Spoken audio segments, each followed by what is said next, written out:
Alright, welcome to part 3 of the transmission removal series. I will now show you how to remove any electrical components that are around here, including the wiring harness, and also I'll be showing you how to remove the air filter, air box, the air intake ducts, and the ones that go around here and end up right here. So all of this will now be removed so that we can get to the transmission finally. So let's get started. First, we want to remove the battery, and to do that, we want to disconnect the battery cables. So just untighten these two bolts right here, which I have already done. So mine is actually just coming off like that. Now yours might actually have this bolt still. I broke it, so it's just loose around here. But I still have this rear one, which basically this bracket just holds the battery down as you drive so that it doesn't move around. And just remove that, remove the bracket. And this actually has a hook on the bottom, so you have to wiggle it back and forth, and eventually it will come out. If you have any other additional connections, make sure to push these out of the way. And now we're just ready to pull the battery out. And it's super heavy. Alright, now under the battery is this plate, plastic plate that holds the battery, so don't lose that. Now we can start removing the air box and the duct that goes to the intake. So to do that, just disconnect the throttle cable, unclip the two clips, unplug the temperature sensor. Don't pull too hard on the wires because you don't want to break it. Actually, this thing actually unplugs apparently, so I'm gonna shove this back in here. And another clip down there. And now you want to loosen this up so that we can take the duct off.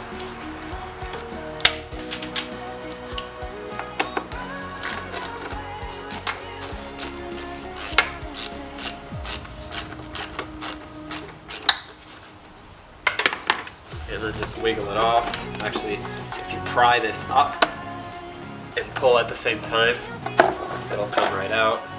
This is also a good time to check your air filter and replace it if necessary.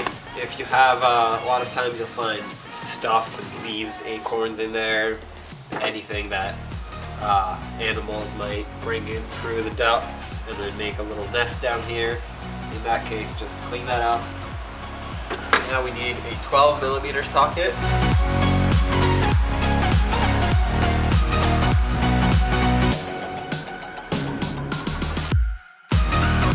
And as soon as you get all three out, this should be able to slide right up, but be careful because the wires, but be careful because the wires are sometimes connected to this air box. In my case, I guess they all came out. So this is how you take the air box out. Now we have to undo this so we can take the rest of the intake off. Just loosen it up and then pull it out, wiggle it, and it should come right off. There we go. If it doesn't, that means you didn't loosen it enough, so just keep loosening it. To remove the rest of this, I believe it's only held on by one 10mm bolt down there. So get your ratchet with an extension. Go ahead and undo that.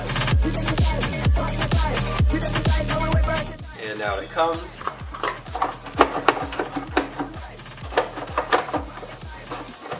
Okay, for some reason there's something still holding on to it.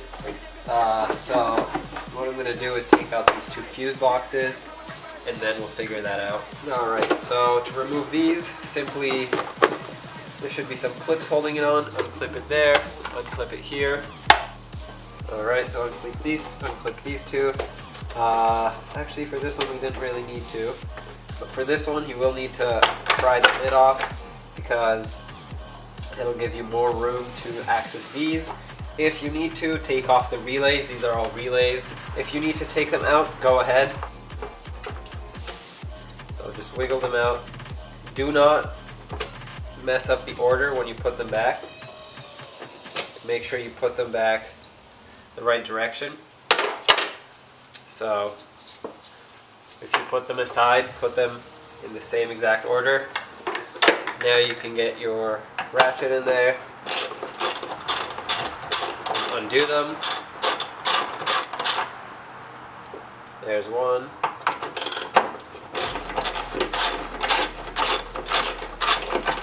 There's two.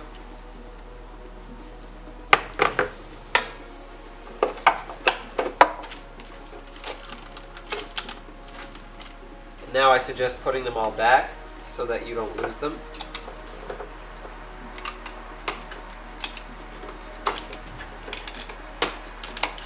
And I also suggest putting the bolts back on here so that you don't lose these.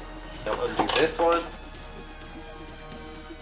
Now this one is held on by one bolt on this side and one bolt on this side. And these are relays and these are fuses in here. I have a zip tie here, so I have to do that.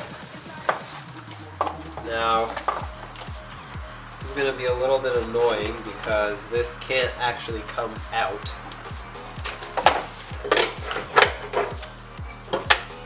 But you can move it out of the way as much as possible.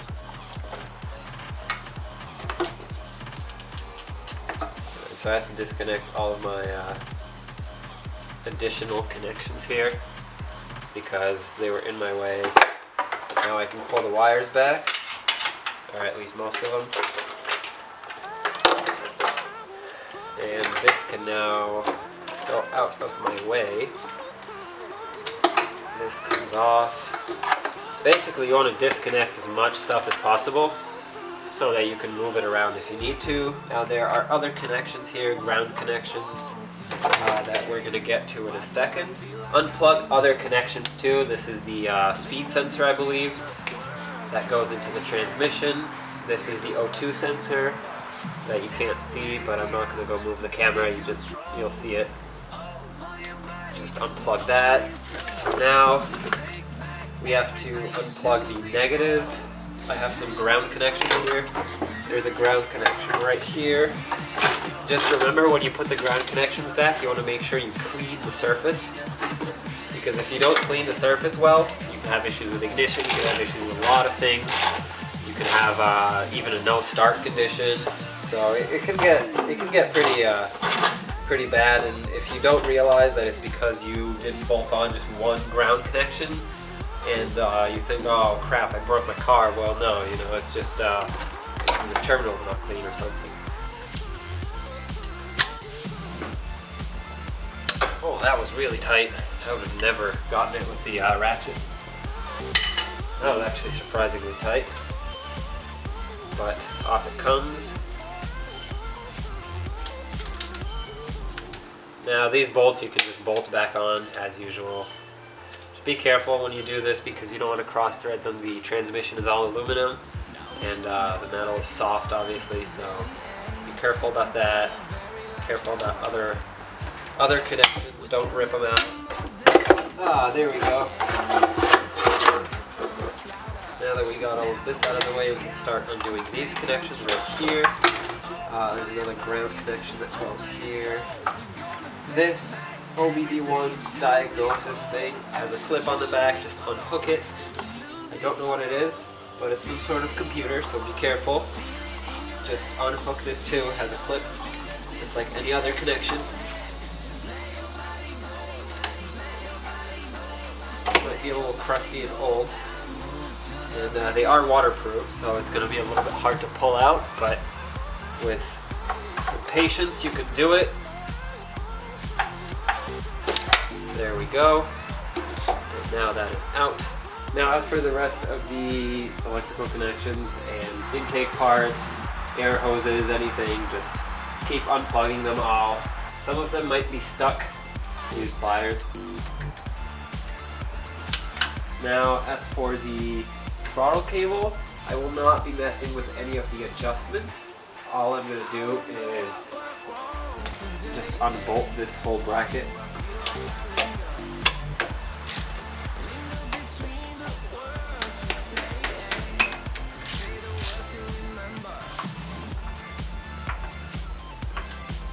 There we go.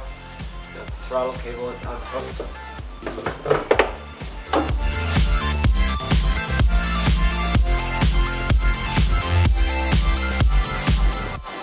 Alright, well I finally got it out. I stopped filming because it was just getting so complicated. I had to like literally climb up here and go from just some weird angles, but it turns out that the bracket that holds on the vapor canister is actually the same bracket that holds on the fuel filter. So if you have a new fuel filter, it's a good time to replace it because it's really easy or it's very accessible. But I got that out, so that's pretty much it for this. I mean, we're done. If you want to take out anything else, go ahead, but I wouldn't. This is pretty much everything that we need to take out from up here. So I'm now going to show you how to put it all back together. Alright, so now that you've done everything you had to do and you're ready to put the electric connections back together as well as the air intake, let's go ahead and do that. So you want to start by putting all of this where it belonged. Try to connect as many connections as possible right now. This is the reverse sensor. Actually, earlier I called it the speed sensor, but it's actually the reverse sensor. So make sure you plug this in, otherwise you won't have reverse lights. Speed sensor is down there in the differential. Let's reattach all our fuses inside the fuse box.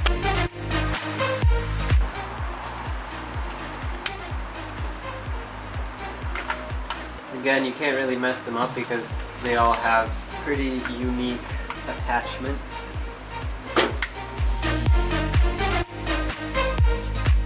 Make sure you don't pinch the wires when you clip this back together.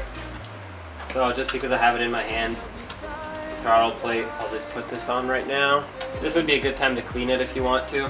Mine is kind of dirty, but it's good enough. So I'm just going to leave it.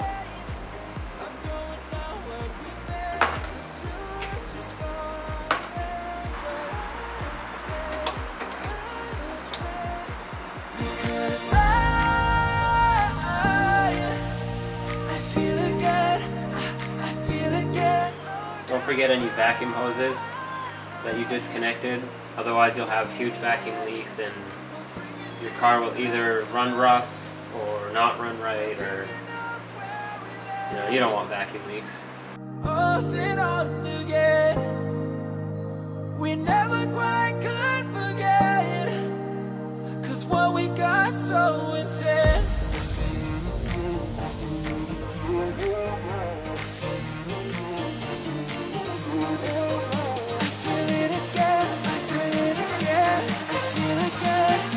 Go connect your vacuum lines, and to connect the throttle cable, simply pull the throttle back, insert it in here sideways, push it in, and let go, and there it goes. Check to see if there's too much play. Nothing changed for me. Alright, time to put the evap canister back. I'm not going to film this because I know I won't have any room to put the camera because I have to climb up here to do it. But what I'm basically going to do is, there are some bolts here. All these bolts here are going to have to be undone. I just screwed them back in from when I took it out. And basically the bracket will bolt to these four and then the fuel filter. And then the evap canister will just slide onto that bracket and then bolt on. Alright, now that that's done, go ahead and connect some more connections.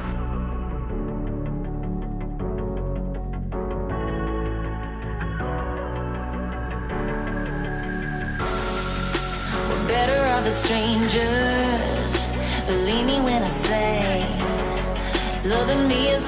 Alright, so I guess for the rest of the connections we have to wait for everything else to be in here. Don't forget the ground connections. Again, make sure you have clean connections everywhere so that you don't have trouble with either no start conditions or the car acting up, or just improper ground. I'm a lone wolf. I'm a lone wolf. I'm a lone wolf. I'm a lone wolf.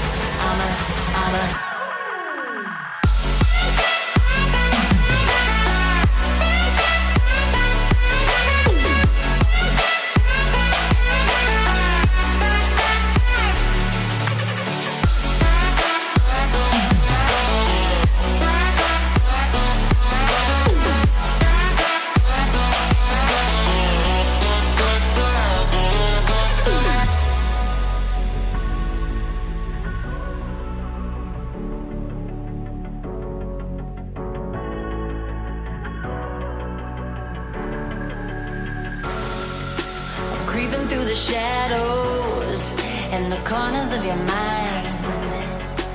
I go where the wind blows. I run but I don't hide. I hear the call. Alright, so the last thing you have to do is install the battery, and I'm not going to show that because it's very simple, and it's basically the reverse of the uninstall. You just connect the battery terminals and bolt it back. I'm actually filling up the transmission fluid right now. There you have it. This is how you take apart and then put back together all the electrical and air systems of the engine. So go ahead and leave a comment if you have any suggestions or comments. I hope you enjoyed it and I hope it was helpful, and stay tuned for more. I'm a